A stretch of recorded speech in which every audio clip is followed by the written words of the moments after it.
Thank you all so much for having me. It's great to be here in person with you all. With all the challenges in the world right now, it's no wonder we find ourselves in a mental health crisis. We've made progress in how we talk about mental health, but there are still too many people that are suffering in silence. When I was younger, I didn't think about mental health, just as I didn't think about sexual abuse.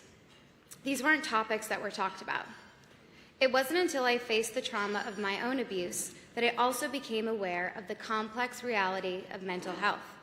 Not only is sexual abuse much more common than I ever could have imagined, but so too are anxiety, depression, and so many other mental health struggles. Even years after confronting my abuse, I still struggle with my mental health. But this isn't as hopeless as it sounds. I now view my mental health more like I do my physical health. It's just part of who I am, part of my overall health. As a gymnast, I was always aware of how my physical health influenced my performance. Injury and recovery were unavoidable realities. And because of how much farther along we are with physical health, that felt manageable. I stopped competing around the same time I began the long and difficult process of addressing my abuse. Because I didn't understand it, I felt lost and sometimes hopeless.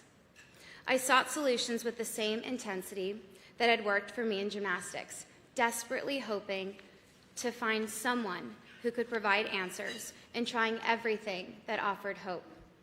In my journey, I found so much strength and empowerment in sharing my story and seeing other survivors speak their truth. Just like physical health, our ability to manage our mental health depends upon our understanding of it. And our understanding of it depends in large on our collective willingness to acknowledge and speak openly about it. This is daunting for so many reasons, especially for those who lack or may not feel the support of others. Our mental health is intertwined with our self-image and our most personal experiences, fears, and insecurities. But as each person opens up and courageously shares their story, it becomes slightly easier for others to do so. I am grateful for Lifetime's commitment to address these important issues and for the opportunity to work with them to create a show called Darkness to Light, which featured survivors of sexual abuse sharing their stories. In the 24 hours following the show's premiere, calls to RAINN hotline increased by 99%.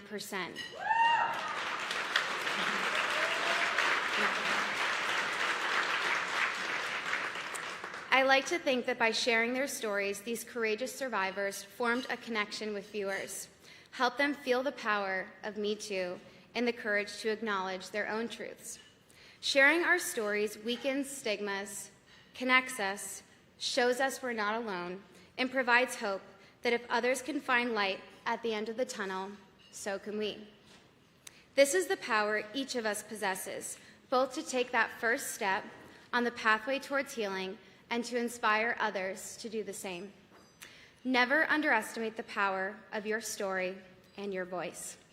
It will echo, and someone, somewhere, will hear it and feel connected.